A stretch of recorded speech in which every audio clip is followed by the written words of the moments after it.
The CBS Radio Mystery Theater presents...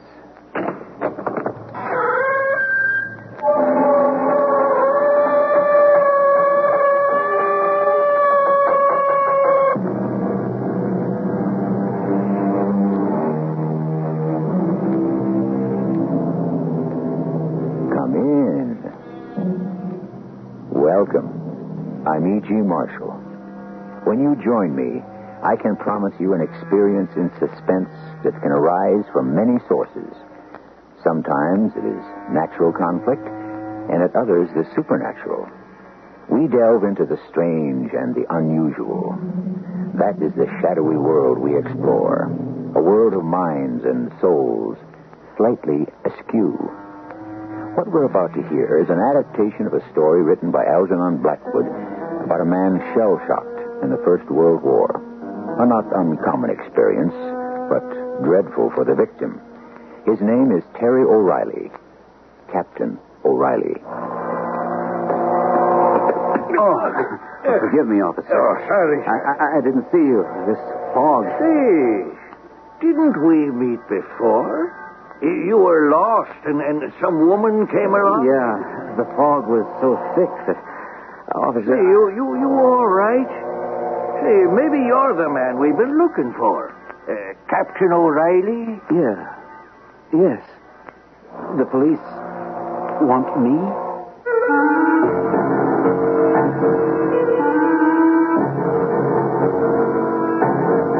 Our mystery story, In the Fog, was written especially for the Mystery Theater by Roy Windsor and stars Gordon Gould.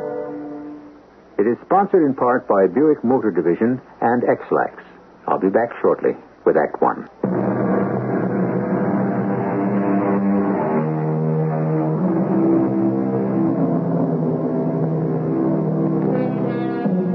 Shell shock is a psychoneurotic condition like hysteria. The stress of warfare can affect some men to the point where they become disoriented. They cannot tell what is real and what is unreal. They are treated by psychotherapy in a sanitarium until their minds are healed and they're able to return to life outside their safe and protected world. Slowly but surely, Captain O'Reilly dreamed less and less of the horrors he had seen, as he explains. I cracked up. I won't frighten you with the last battle when they came at us in our trenches. The carnage was awful. Only a handful of us were left. I became a screaming idiot. And I was shipped home to a sanitarium near Cambridge. And a Dr. Henry. Now, you think you're up to it, Captain? I think so. If you begin to feel any uncertainty, just go to a policeman and have him telephone me. Okay. You've made good progress. All of us are pleased. You just think about the present and the past will recede. Phantoms exist only in the mind. They're up to you to control. I'm trying to, Dr. Henry. Now, your friends in Boston, what's their name? Collard? Yes, Jeff and May. I wrote down their telephone number. Here it is. Ah, good. I won't need it, I'm sure. Now, when you reach their house, it's on Beacon Hill. Oh, nice. Well, after you arrive, will you telephone me? Sure. Jeff's a buddy of mine. He got shot up pretty bad. It was when I saw him mowed down that I... But there he is, he and his wife. Doing well, I'd say, with that Beacon Hill address. Now, your visit is a big step forward to you. Are you going by subway? Yes, from Harvard Square. Well, it's a short and pleasant ride. Enjoy yourself. I see you're dressed for rain. That's wise. Well, it's predicted. It's hot, and a cold front is coming in from Maine. We'll get rain. Oh, maybe fog. I can do without fog. It reminds me of gas drifting through the barbed wire toward our trenches. I left Dr. Henry. He and his staff had been wonderful to me. I wore my hat and raincoat, and I had the feeling that everyone was watching me. You know the feeling, like you're an intruder. Well, nothing happened. In the subway, I read the car cards, and then I got off and climbed upstairs to the street. Fog. thick as sheep's wool. I didn't know where to turn. Go on. Careful. I'm sorry, officer. I can't see a thing. Oh, that's all right. Me neither. It rolled in about half an hour ago. Where am I? Tremont Street. I wouldn't move around very much. Most cars are to stand still, but there's always some nut who tries to drive. Who wouldn't see you, and you're hit. No, I'm not moving. But I'm expected at my friend's. Go there, wait. If they got windows they can see, you'd be stuck. They're on Beacon Hill. Across the public gardens in that sea of fog. No, you stick around a while. The fog will lift. I can make it. Well, suit yourself. I just have to reach my friends. But wait a few minutes. You wander around through the park, you could stumble into the lake. Are you all right? Huh? Oh, yeah, sure. You look kind of worked up. I was in the war, and Hello? the fog... Hello? Oh, help me. Help me. Oh, officer. Oh, you have to help me. No, what is it, lady? I'm lost. Well, so am I. So's this man here. Now, no one can find his way in this thick fog. No, but I said I'd be there, and he'll be waiting. Well, my advice is to stay put. No, I have to get to Morley Street on Beacon Hill. Well, that's where I'm going, too. Oh, then let's find it, please. I'm warning you, lady. You go groping around in this mess, and you could be hurt. I'll go with you. Oh. Well, remember, I warned you. I hope I don't see you in the morgue. Hold my hand. Tight. Yes. Come on now. Oh, you're very kind. That's all right. I don't know the hill except it's above the gardens. Oh, if I could only see. Yeah, it's unreal. Oh, it's a phantom world. I hate it. So do I. Hold on. What's your name?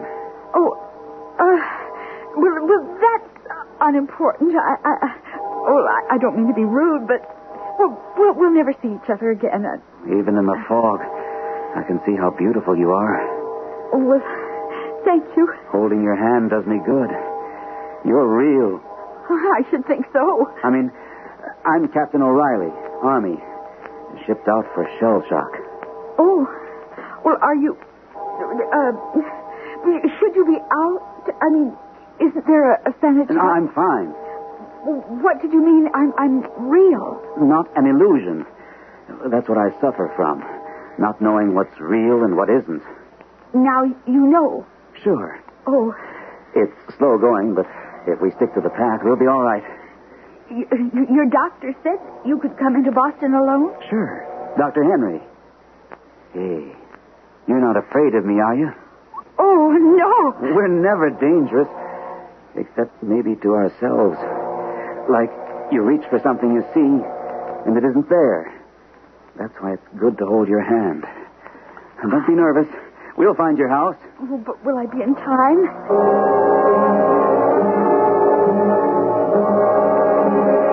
Inching along seemed like it took hours instead of 20 minutes. We went uphill, and the path ended, and there was a sidewalk and a curb. You couldn't see the narrow Georgian houses across the street. They were just shadows behind the white fog, like dark cloth under thin white. And here and there I saw pinpoints of yellow lights. Oh, Morley Street, this way. To the right. Hold on. Oh, no, I can find my way now. I'll see you to your door. No, please don't. There's no need. But I'm going there myself. My friends, the Collards, you may know them, they live on Morley. Oh, you'll find them. I hope so. What I thought was, if you don't mind, I'd telephone them and tell Jeff that... Oh, no, I can't let you do that.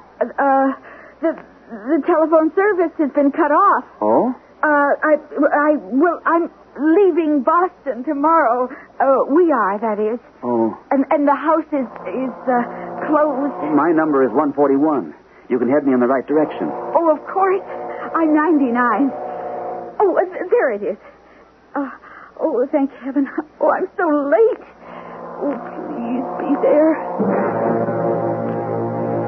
The woman broke away from me and ran through the open iron rail gate. I hurried after her. She entered the house through an open door, and that struck me as peculiar. I followed. Inside, I found myself in a dark hallway. I could hear her steps as she ran upstairs, and I called, "Hello?" Please go away. Please. I'm coming up. The door was wide open, and you don't know who's in the house. Wait for me. I'm nervous, Jeff. You'd think your friend Terry would have telephoned. Well, if he could, but he doesn't know Boston. I hope he didn't panic. He could have. But Dr. Henry says that he thinks the captain's ready to rejoin society. Oh, May, you'll like him. Except for Terry O'Reilly, I'd be dead.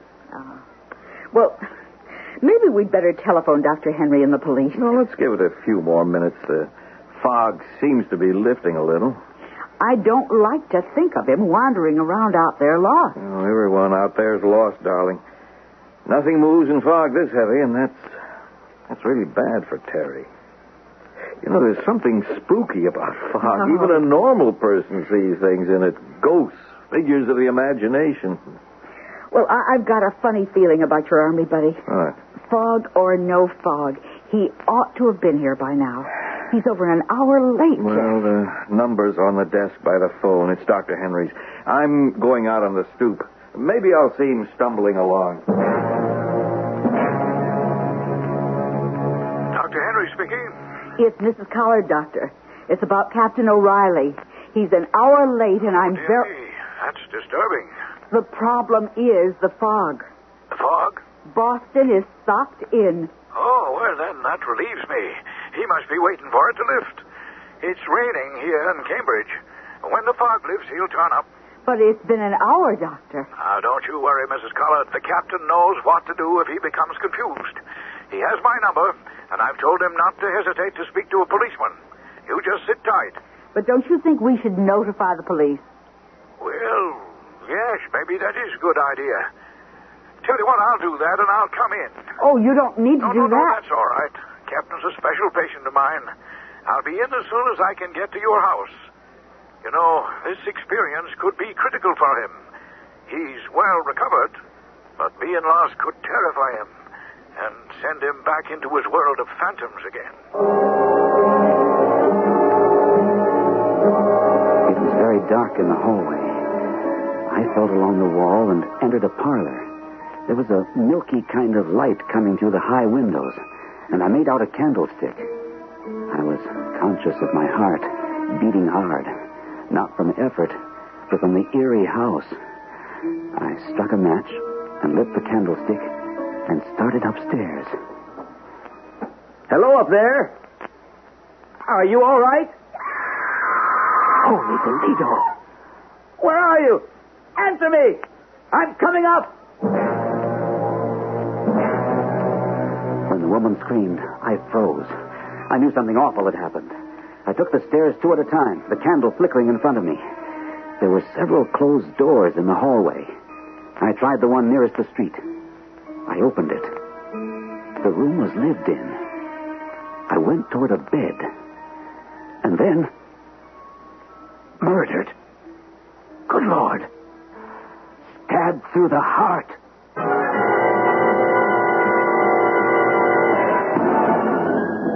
Coincidence? It is frowned upon by many, but it is a fact of life. For want of a nail, the shoe is lost. For want of a shoe, the horse is lost. For want of a horse, the rider is lost. What else is that except coincidence? Who is responsible for the want of a nail? How was the doctor to know that when Captain O'Reilly emerged from the subway in Boston, that he would walk into a thick fog? Coincidence? When I return with Act 2, we'll find out where coincidence next led Captain O'Reilly.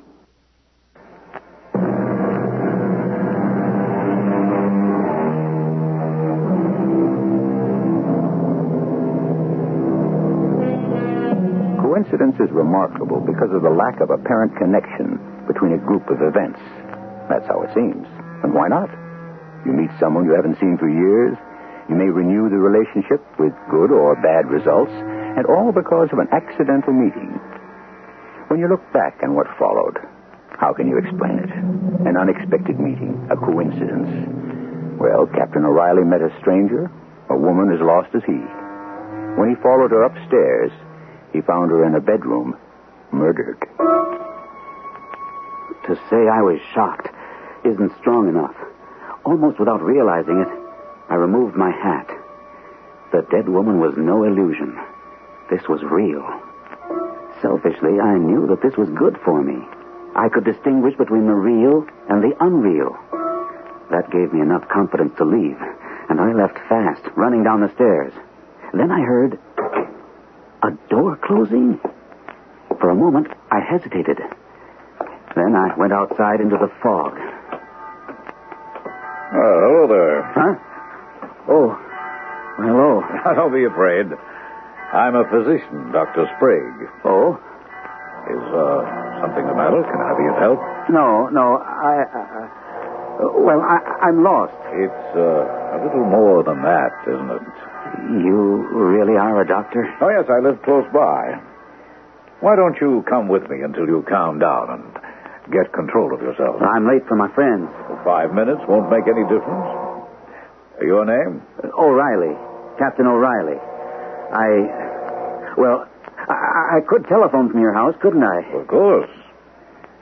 You've recently been discharged from service, Captain. Yes. Shell shock? You can tell that? Oh, a shrewd guess. You're distraught and you're perspiring. Well, I'm almost cured. I'm going to be okay. Yes, I'm sure of it. Thanks. So is Dr. Henry. Oh, yes, the doctor with the sanitarium in Cambridge, of course. You'll be worried about me. So will my friends. Well, the telephone. Yes, that's a good idea. You're very considerate, Dr. Sprague. By the way, how did you get here to the hill? Well, my friends live on Morley Street. I walked through the public garden. From Tremont Street? How could you see? I couldn't. We held on to each other, and we managed. I don't know how. We? Some woman. This is her house. I saw her to the door. You didn't follow her in? She just flew in and up the stairs. I called. You see, the front gate and the door were open, and I was afraid for her. That's quite an experience, Captain. Yes. First the fog, and then this woman. Who was she, by the way? I don't know. Well, she was frantic. She was meeting someone, and she was afraid she would be too late. Ah, poor thing. Well, come with me. All right. You didn't follow the woman into the house. Well, I asked because you said that the gate and the door were open. The gate is still open, but the front door, Captain. The front door is now closed. Well, he's been seen. I'm relieved. A policeman spoke with him when he came out of the subway on Tremont.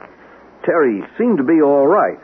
And then some woman came along, and they headed into the public gardens toward the hill. A woman? Now, that's what the policeman said. A stranger. She was lost, too, and was acting pretty wild. You looked around? Yeah. The fog isn't that bad now. It's begun to drizzle. I walked around the block calling his name. Well, now, what do we do now? Nothing. The police are on the lookout for him, and we know that Terry is somewhere in the neighborhood. That's funny about this woman. Why, what's funny about her? She's not imaginary. The cops saw her, and they saw them set out together. The doctor saying the door was closed. That bothered me. I knew I'd been in the woman's house. I didn't know what to do. The right thing was to notify the police. But would they believe I hadn't murdered the woman? We reached Dr. Sprague's house in a few minutes. He led me into a handsome study. Now, you want to telephone your friends, or may I do that for you? Have you the number? I wrote it down. Here it is. Oh, thank you. Operator, give me 1961, please. You can just relax. Well, it's mighty nice of you to take me in. Oh, I'm glad to be of help. Yes, Jeff Collard speaking. Oh, this is Dr. Sprague. Captain O'Reilly is with me. Oh, is he all right? Oh, perfectly. I'll send him on his way in 5 minutes. Thank you. I'm at 141 Morley. And he really is all right? Yes, I met him on the street and noticed he was upset, so I brought him here to relax. He'll be along shortly. Where are you, Doctor? I can come for him. Well, there's no need to do that. Well, I'd like to, if you don't mind. Your address? 99 Morley. Oh, for heaven's sake, that's only a block away. I'll be right along. And thank you, Doctor. Now, you feel relieved. Yes. I know they've been worried. So Dr. Henry allowed you to come into Boston? Yes. Jeff Collards visited me several times at the sanitarium, and last week he invited me to his house for dinner. Dr. Henry approved. It all worked well until I stepped into that fog. And you were afraid that you might retreat into your, well, how shall I put it, your other world? You know about shell shock. Quite a good deal. You experienced a dreadful shock, didn't you? Pardon me? Something about that house and the strange woman. Why don't you tell me about it? In confidence, of course. I'm a doctor. Keeping it bottled up could be bad for you. What about the open gate and the open door and the strange woman, Captain?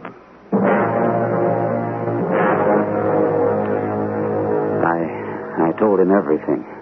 How I bumped into the cop and the woman coming up, the stumbling walk through the public garden, right up to the house, and into it, and into that bedroom, and the woman stabbed to death.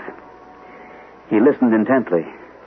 Extraordinary. It was horrible, and she was so beautiful. I can smell her perfume now. Poor woman. Yes. How odd. Worse than odd. And I don't know what to do about it. Oh, there's nothing to do about it. But the police... Well, you didn't murder the woman, did you, Captain? Good Lord, no. Then you'll be wise to forget about it. She'll be found, I imagine, and somebody will be suspected and hopefully caught. When I said odd, I meant odd in a coincidental sense. Oh? How's that? You have wisely unburdened yourself to me, so I'll do the same for you. I have a story that's very similar to yours. I'd like to hear it. I had a friend who was a professor at the college. Unlike most professors, he was quite wealthy, and he lived here on Beacon Hill. When war was declared, he enlisted. He must have felt strongly about it. Oh, he did. But to go on, this friend had a young and beautiful wife. They were devoted? He loved her very deeply. I loved that way before I was called up. Ah, you're married? No. I was overseas too long. She married someone else. And that hurt. Not as bad as a man can be hurt by an unfaithful wife, Captain. Is that what happened? My friend closed his house up on the hill. His wife took smaller quarters. He'd been in France for 6 months when he learned what was going on back home. She took up with someone else? She was young. She was beautiful. She was alive. But you knew her, Doctor. How could you allow her to take up with another man? It was I who wrote to my friend about what I suspected. Did he divorce her? No, he got leave to return for a few weeks, and he murdered her. Good Lord. And the other man? What happened to him? My friend waited in his old house where his wife and the other man used to meet. The man never showed up for their rendezvous. Too bad. Wasn't it? And she had left the front door open for him. Well, like... Exactly. What did you say the woman said as she ran into the house? Something like, I can't be late. I can't. And I can't miss him. She was afraid maybe he'd been there and left. That's the impression I got. And your friend said the front door was open? That's what he told me. The only difference between the stories is that I walked in not as the woman's lover. No. As a stranger.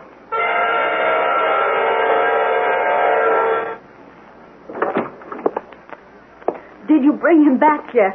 No, I didn't find him. But Dr. Sprague gave you his address, and it's only down the block? But I went to 99. It was closed and dark from top to bottom. Well, that's peculiar. Yeah, isn't it? I don't understand it at all. You tried the bell? Sure, no luck. Then the next-door neighbor came out, Mrs. Lawrence. I know her slightly.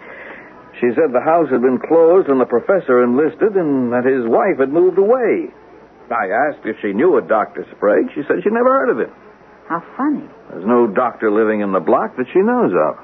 But why would Dr. Sprague tell you that... Oh, it beats me. And now we still don't know where Terry might be. Something very strange is going on. I just sense it. But you said Dr. Sprague sounded perfectly normal. Well, he did. Well, maybe you better find that policeman and go back to 99. I'll come with you. No, darling. You stay here. Don't forget that Dr. Henry's on his way in. Oh, I'd forgotten. And who knows, Terry just might show up. Well, if he does, you'll take us out to dinner. Mine is ruined. Oh, it's a nightmare. Now, what if there isn't a Dr. Sprague? What? Why would he say he was if he wasn't? Well, Terry had to be with him, or how would the man know us or our telephone number? And what's the matter with you, Jeff? You think Dr. Sprague's a fictitious character? Well, maybe. But why? You think this could be a hoax? Who knows? The few minutes I spent with Dr. Sprague calmed me down, and confessing my discovery of the murdered woman did relieve my mind. Jeff and May knew where I was, so that worry was taken care of. I liked Sprague, and I was grateful he happened along when I ran out of that house. I said as much, and he said, Oh, coincidence, Captain. I like the fog. I often stroll around in it. well, most people hate it. Well, I don't. It gives me a feeling of solitude. It encases me in myself. Shuts out the world. Yeah, well, I'd better be going along, Doctor. Yes, I suppose you should. Well, let me help you with your coat. My hat. What? Good Lord. I left my hat in that room. The police will find my hat and trace it to me. Why, is your name in it? No, it's just an ordinary felt hat, worn. Well, the police will know that someone murdered the woman and left the hat, but how could it be identified as yours? But I'll be missing a hat, and somebody will ask me about it. Right, then tomorrow in Cambridge, buy another. No, wait a minute. I have a better idea. Take this one of mine. Oh, I couldn't. Of course you can. I have several. Why not? You're very trusting, Dr. Sprague. How so? What if I did murder that woman? Oh, my dear boy, I'm convinced that you didn't. What motive could you have had? Yeah, none. I only saw her face for a few minutes, and she'd be the last person I'd harm. No, I wanted to help her. Someone else killed her. Someone who was hiding in that house. As I ran down the stairs, I heard a door shut on the second floor. You're lucky you didn't meet up with him. I hadn't thought of that. You're right. I could have been stabbed the way she was. Yes. Quite a story you're going to have for Dr. Henry. Mine and yours. Whatever happened to the man the wife was going to run away with? Ah, my friend would like to know. I suppose that man did run away. Captain O'Reilly, I doubt if we'll meet again, but I wish you well. You know, this experience has been good for you. I think so, too. And don't forget your hat. Your hat. Thanks. My alibi for something I didn't do. I wish I knew who did. Who'd murder a beautiful woman like that? Someone she had deeply offended, Captain. All of us are two persons. That's a generalization, but I think it's true. We appear to each other as one kind of person. Then there's the inner person. A criminal does not have to look like what we think he should look like. Everyone is capable of committing a crime. For those that do, something snaps in the mind and triggers it. More when I return with Act 3.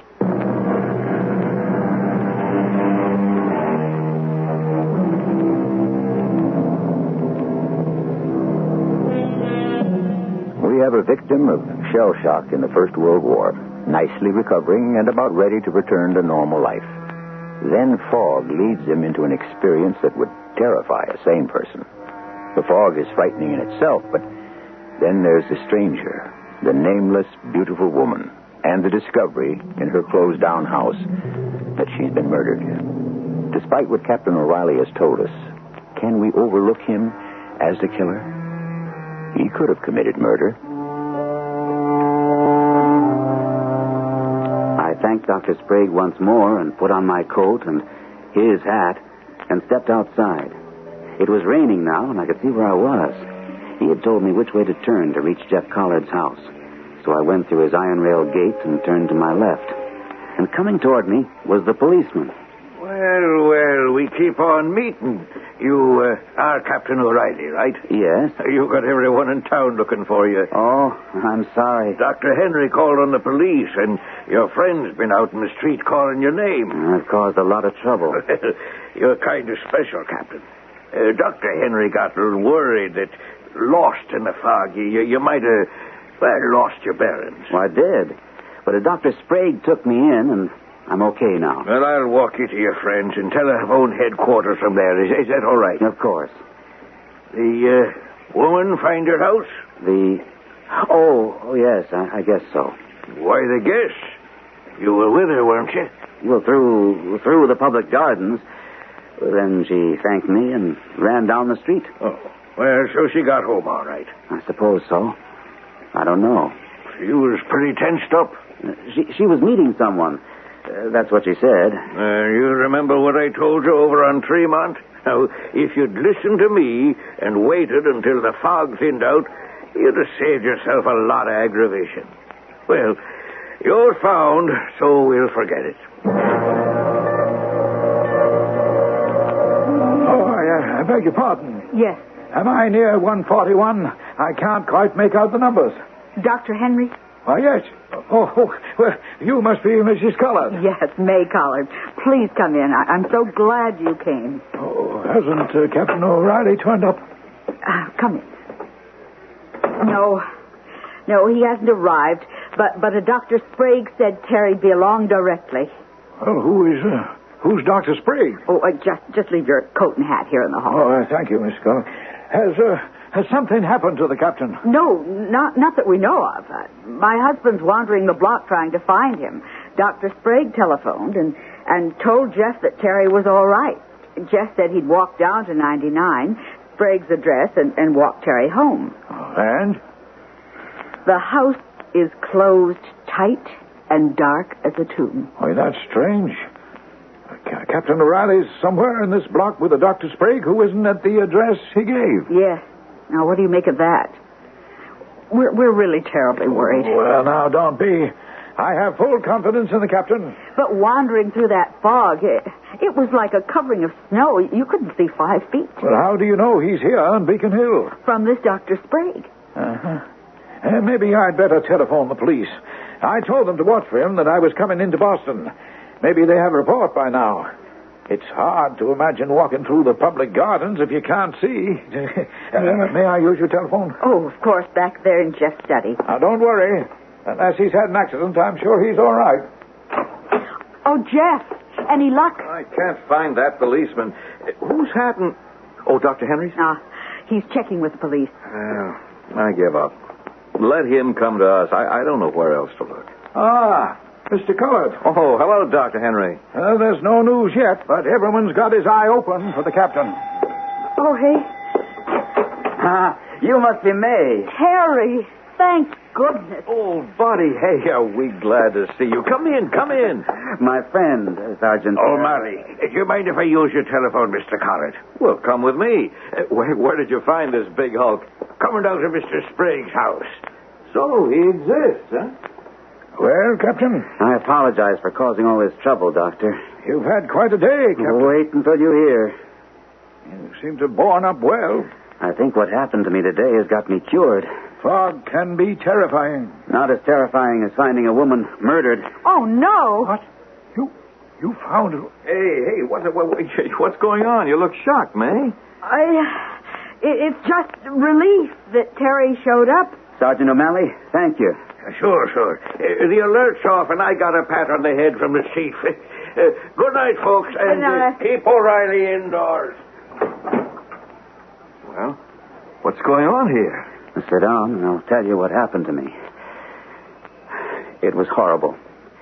There was this beautiful woman. A spy story. Together, we found her house, right on your street. Yeah, sounds exciting. The front door was open, and she ran in. A few minutes later, I found her, dead. Good Lord. Well, where'd she live? At number 99. Oh, isn't that where Dr. Sprague lives? Yeah, that's what he said.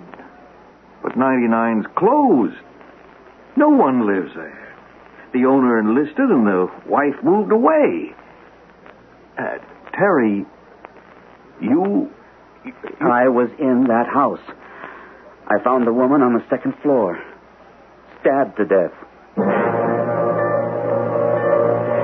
I told them everything that had happened to me from the time that Dr. Henry had sent me on my way until I walked into their house a few minutes ago.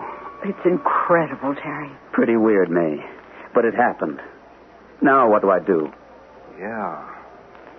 The body in the front room at 99 Morley. I have to report it to the police, Jeff. That's my duty. Don't you agree, Dr. Henry? Well, yes, but then come the complications. I know that, Doctor. Who's going to believe me? I found the woman murdered. I, a patient at your sanitarium. Captain, tell me about this Dr. Sprague. He was very nice. A very nice man. And you walked into him when you ran out of the house at 99, is that right? Yes, that's it. I was badly upset. He saw that and tried to calm me down. Jeff, Dr. Sprague couldn't have told you that he lived at 99. He just couldn't have. Yeah, you could be right. But no one lives there. But there's a body in there, old buddy. Sprague invited you to his house. You walked, and he led the way. It was close by. I guess we walked for a few minutes. You don't know where, of course. No. The fog wasn't too bad, and it had begun to drizzle. I just kind of blindly followed where he led. Uh-huh. And when you got to his house? It was dark. There wasn't even a light on the stoop. I followed him into a kind of study with books in shelves on the walls, a desk and some chairs. You told him your story, and he told you his. Why? Well, confession's good for the soul. But whose soul, Doctor? What's your point, May? Well, say that Dr. Sprague is a saint. He takes Terry in and hears his story and tells him almost the same one. Yeah? Why? That's what puzzles me. What if the story Dr. Sprague told was not about that friend of his, but about himself? What? This Dr. Sprague murdered the woman? Oh, that's impossible. Terry met him outside the house. I know that, but... Well, it's an idea. No, it's too fantastic, darling. You agree, Terry? I don't know. So much has happened, I'm pretty mixed up. I did meet him outside, May. But could he have been in the house, Captain? I didn't see him. I didn't see anybody except the woman. It was very dark in the house. I don't think he exists. Now, wait a minute, Jeff. No, I know he exists, old buddy. I mean, I don't think he's Dr. Sprague. That man is somebody else. I know why he said he lived at 99 Morley. He wants the body found. But he said that no one would ever know who murdered the woman. I was to forget it. He didn't suggest notifying the police. No, Doctor. Yeah, but giving me the address where there's a murdered woman is just about the same thing. He knew my curiosity would be aroused. Sergeant O'Malley will come forward about Terry wandering around like a ghost up and down Morley Street. You know, if May's right, if this Sprague is the murderer, he could frame you, Terry. Oh, I don't believe that for a second. He's a fine man. Captain, if you agree, I'll ask Sergeant O'Malley to step around and we'll enter that house at 99 Morley. All right. That's step one. If the woman can be identified, the police may find a clue to the person who stabbed her.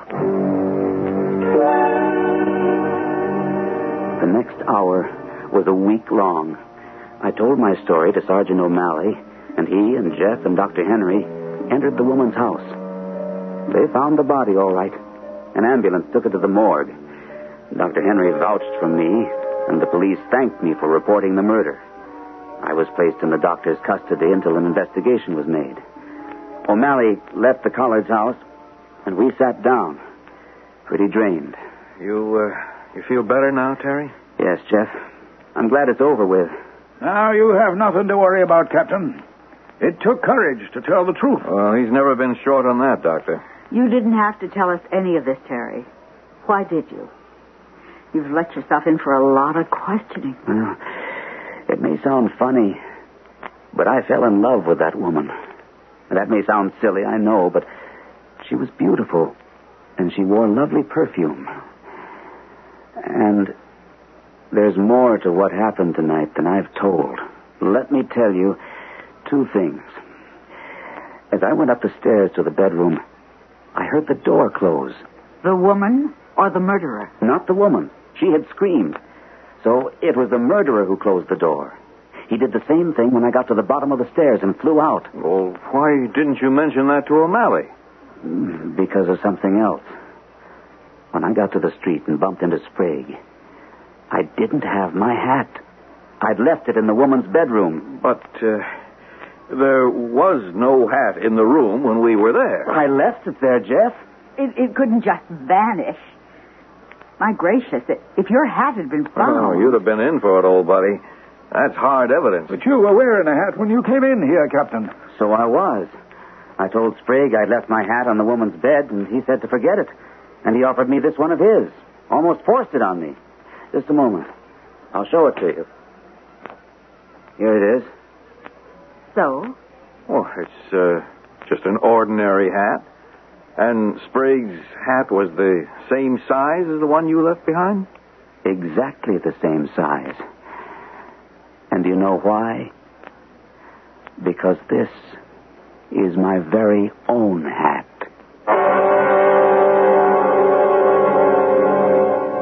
You may have guessed, but I was sure of only one thing. Dr. Sprague, or whoever he was, did not intend to frame Captain O'Reilly. Weather is a factor in our behavior. Fog more so than other conditions because it's like a shroud. It deadens sound. It can lead you astray, often into the unexpected. And that is what we specialize in. The byways of life where a person by design or by accident may experience an adventure that will be unforgettable. I'll be back shortly.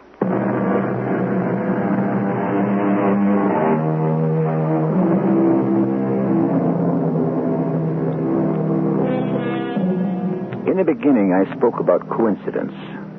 Is there such a thing? Or are certain meetings that seem to be accidents predetermined? Philosophers argue the subject to a draw, but I imagine that Captain O'Reilly, freed by the way, and Sprague was never caught, often wonders about the awful night he was lost in the fog. Our cast included Gordon Gould, Martha Greenhouse, Ian Martin, and William Griffiths. The entire production was under the direction of Hyman Brown.